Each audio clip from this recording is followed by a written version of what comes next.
মরহুম প্রেসিডেন্ট জিয়াউর রহমান, আল্লাহ তাআলা তাকে শাহাদতের উত্তম মর্যাদা দান করুন। তার হাতে নিঃসন্দেহে বহুদলীয় গণতন্ত্র ফিরে এসেছে। মাননীয় স্পিকার, আমাদের এই অঞ্চল দুইবার স্বাধীন হয়েছে। 47-এ একবার, 23 বছর পরে আবার মহান মুক্তিযুদ্ধের মধ্য দিয়ে দ্বিতীয়বার। আমি মহান মুক্তিযুদ্ধে যারা দেশ এবং জাতির জন্য বীরত্বপূর্ণ ভূমিকা রেখে লড়াই করেছিলেন, তাদের সকলের প্রতি গভীর শ্রদ্ধা নিবেদন করছি। বিরোধী দলের নেতা 10 মিনিটের মধ্যে শেষ করুন। 10 minute. Sorry, 10 minute. Thank you. মাননীয় স্পিকার,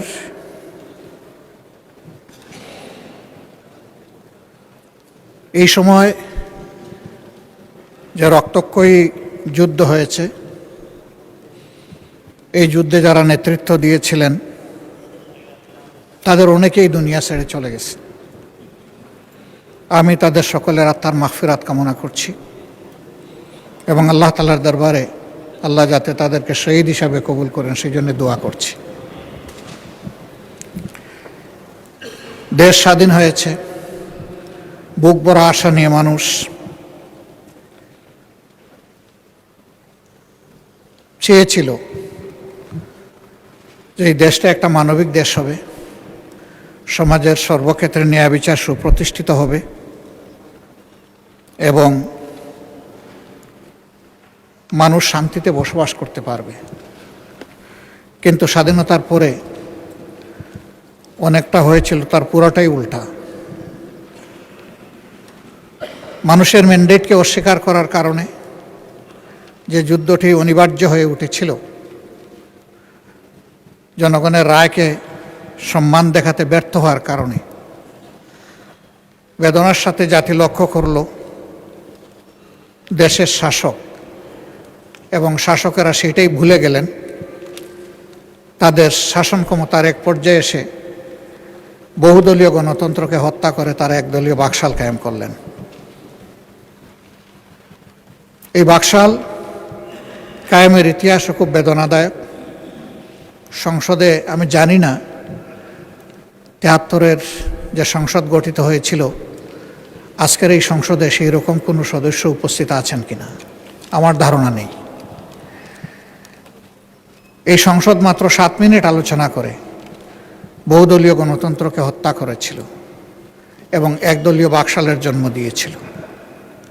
এর মধ্য দিয়ে দেশের তখনকার বিদ্যমান সবগুলা রাজনৈতিক দলকে নিষিদ্ধ ঘোষণা করা হয়েছিল। এমনকি আওয়ামী লীগ এতটা বেপরোয়া হয়েছিল যে আওয়ামী লীগ নামে তারা নির্বাচন করে 70 এবং 73 সালে ক্ষমতায় আসলো, তারা স্বয়ং আওয়ামী লীগকেও নিষিদ্ধ ঘোষণা করল।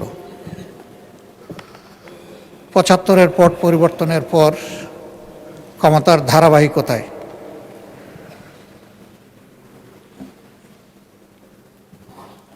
মরহুম প্রেসিডেন্ট জিয়াউর রহমান, আল্লাহ তাআলা তাকে শাহাদতের উত্তম মর্যাদা দান করুন। তার হাতে নিঃসন্দেহে বহুদলীয় গণতন্ত্র ফিরে এসেছে, যার সুফল পরবর্তী পর্যায়ে জাতি পেয়েছে এবং আজকের পার্লামেন্টও সেই ধারাবাহিকতারই অংশ।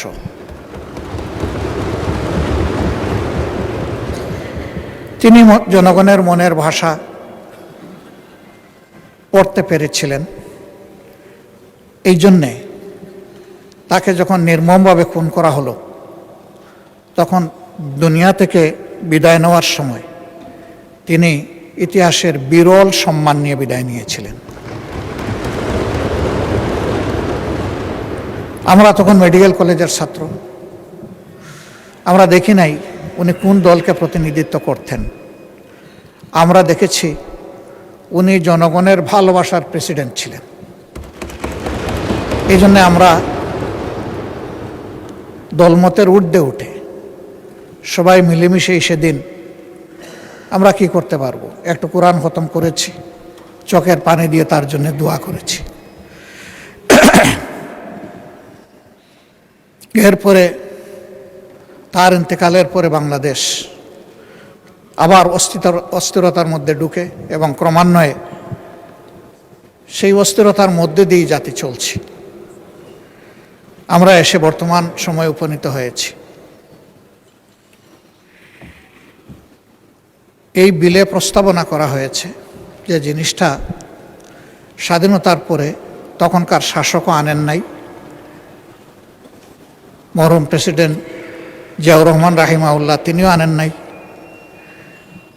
তিনবারের অতি সম্মানীয় প্রধানমন্ত্রী তিনিও আনেন নাই।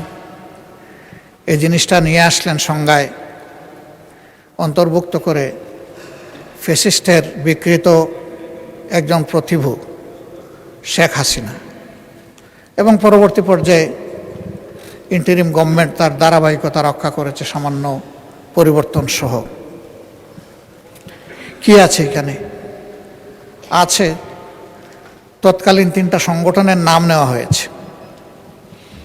তৎকালীন মুসলিম লীগ, জামাতে ইসলামী, নিজামে ইসলাম পার্টি।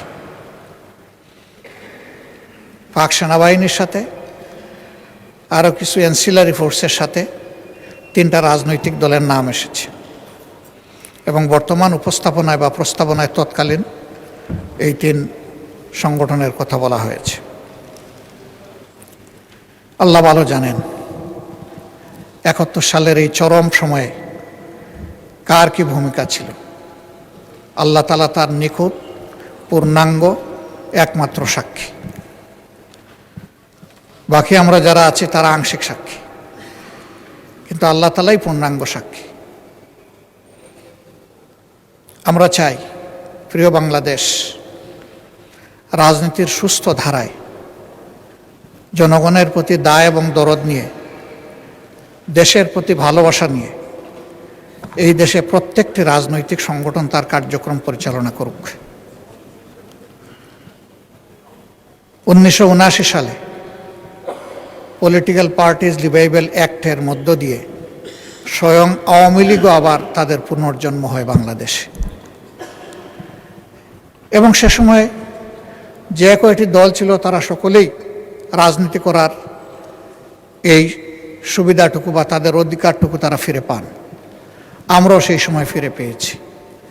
এই জন্য আল্লাহ তাআলার কৃতজ্ঞতা আদায় করার পাশাপাশি যে মহান ব্যক্তি এই উদ্যোগ নিয়েছিলেন তারও কৃতজ্ঞতা আমরা আদায় করছি। আমরা কখনো এটা ভুলে যাইনি, ভুলে যাব না। আমরা সেই দায় দরদ ভালোবাসা নিয়েই 79 সাল থেকে বাংলাদেশে আমাদের রাজনৈতিক সাংগঠনিক কর্মকাণ্ড পরিচালনার চেষ্টা করছি। আগামীর দিনগুলোতেও আর জাতিকে বিভক্ত নয়, বরঞ্চ ঐক্যবদ্ধ করে আমরা যাতে একটি মাথা উঁচু করে দাঁড়ানো সম্মানের জাতি গঠন করতে পারি, সব দলের এটি হোক অঙ্গীকার। আমরা আর এই জাতিতে কোনো বিভক্তি চাচ্ছি না। আজকে এই বিল মহান সংসদে এসেছে। এই কয়টি সংক্ষিপ্ত কথা বলে আমি পরম সম্মানিত এই মহান সংসদের উপর এর ভার ন্যস্ত করে আমার কথা আমি এখানেই শেষ করছি। ধন্যবাদ মাননীয় স্পিকার, আমাকে সময় দেওয়ার জন্য। 2 মিনিট সময় আমি কম নিয়েছি। ধন্যবাদ মাননীয় বিরোধী দলের নেতা। ইউএফটি ফার্স্টের সাথে ট্রেড করুন যে কোনো জায়গা থেকে, ক্যাম্পাসে ক্লাসের ফাঁকে, ঢাকার জ্যামে বসে কিংবা ঘরে বসে। ট্রেডিং এখন হাতের মুঠোয়, তাই ট্রেড করুন যখন খুশি যেখানে খুশি।